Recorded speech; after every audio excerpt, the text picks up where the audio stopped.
우리가 어떤 믿음을 갖든 우리가 어떤 생각을 하든 생득권은 주어진 것입니다. 사라지지 않습니다. 또한 중요한 사실은 우리에게는 영생이 있다는 것입니다. 영생. 우리는 불멸의 존재입니다. 하나님의 생명이 우리 안에 있습니다. 하나님 안에 있는 생명을 예수 그리스도께 주셨고 예수 그리스도 안에 있는 생명을 우리에게 주신 것입니다. 아멘. 이 현재적 하나님 나라에서 우리의 몸은 소멸될지 모르지만 예수님이 재림하실 때는 먼지가 되고 기체가 된 우리의 몸이 다시 몸의 부활을 입고 영원히 주님과 함께 사는 것입니다. 우리는 지금 영생을 누리는 자입니다. 여러분, 눈앞에 보이는 상황과 처지, 그 일에 속지 않기를 축원합니다. 바로 마귀가 울부짖으며 우는 사자처럼 우리를 속이는 것입니다. 마귀는 바로 우리가 그 현실의 상황, 삶의 상황에 내 거짓자가 묶여 살기를 원하는 것입니다. 그 상태에서는 아무리 선한 일을 한들 그것은 아무런 의미가 없는 것입니다. 진정으로 예수님이 우리에게 주신 복음의 본질은 우리의 의식, 우리의 존재, 우리의 본질을 바꾸는 것입니다. 그것이 내가 아니라 그리스도 안에 내가 거하는 것입니다. 아멘.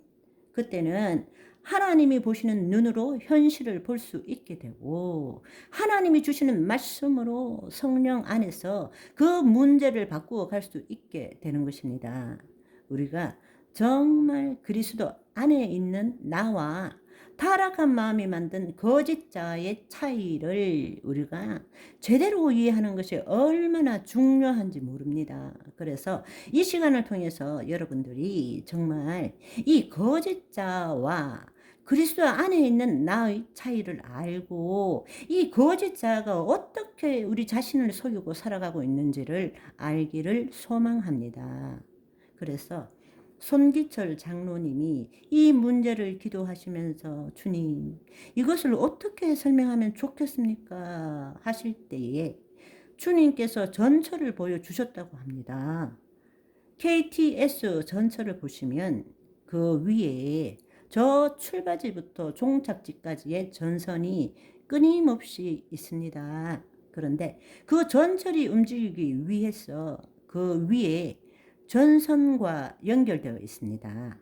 그 전선을 영원한 현존 시간, 하나님의 생명이라고 생각하실 때에 그 전선과 연결되어 있어서 전철은 움직이게 되죠. 전선 없으면 전철은 제자리에 서 있을 수밖에 없습니다. 여러분, 이 전철을 보시면 출발지가 있고 종착지가 있고 우리의 삶이 그리스도인의 삶은 어쩌면 이렇다고 표현될 수 있습니다. 그런데 중요한 사실은 과거에 하나님을 믿지 않았을 때에는 이게 전부 육체에 기초한 이게 나라고 믿고 사는 것입니다. 이게 나라고 전선이 아닌 전철 자체를 나라고 생각한다는 것입니다. 그러나 우리가 거듭났다라는 것은 영원히 현존하시는 그 하나님의 생명에 연결되어서 하나님의 생명 때문에 살아가는 존재가 되는 것입니다. 이해되시죠? 우리가 이 부분을 좀 더 잘 이해하기 위해서는 여러분 이렇게 한번 생각해 보세요. 하나님의 생명은 하늘나라에 영원히 존재하지만 그 하나님이 우리 안에 찾아오셨습니다. 또 우리도 하나님 안에 존재하고 있습니다. 그런데 나의 안에 계신다 할 때는 하나의 자아 독립적 개체가 되지만 하나님의 영과 우리 영이 합해서 한 영이 될 때는 그분의 영혼 안에 우리 영이 함께 있는 것입니다. 이해되시죠? 에베소서 2장에 보시면 하나님 우편에 계신 예수 그리스도 안에 우리가 있다고 말했습니다. 동시에 그 예수님께서는 우리 안에 계시기도 하죠. 그래서 우리는 지금 이 땅에서 예수님을 대표해서 그분의 영광을 드러내기 위해 살고 있는 것이고, 예수님은 하나님 우편에 계셔서 우리를 대표해서 우리를 위해 중보하고 계시는 것이죠. 영은 시공간을 초월한 것입니다. 눈에 보이지 않는 것이지만 여기 있다 저기 있다 말할 수 없는 것이죠. 그래서 우리의 본향은 어디라고요? 하늘나라, 하늘나라라고 이야기합니다. 아멘.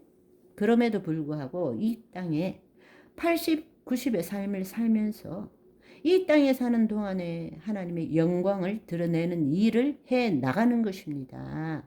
과거에는 우리 자신을 위해서 살았던 삶이라면 이제 우리는 나를 통해서 하나님을 나타내는 삶을 사는 것입니다. 그 말은 무슨 말인가 하면, 그 말은 지금처럼 하나님의 생명과 연결되어서 믿음의 접촉점을 통해서 하나님의 생명과 연결돼서 하나님이 우리 안에 계심으로 인해서 이 모든 것들이 돌아가고 있는 것입니다. 내 영혼이 잘된 같이 범사에 잘되고 강건케 되고, 이 하나님과의 생명이 이게 끊어지면 이거는 아무짝에도 쓸모없는 고철 덩어리밖에 안 되는 것입니다. 오늘 또 손님을 태울 수 있고 오늘 또 목적지를 향해 갈 수 있는 모든 이유는 위로부터 오는 하나님의 생명 때문에 살아가는 것입니다.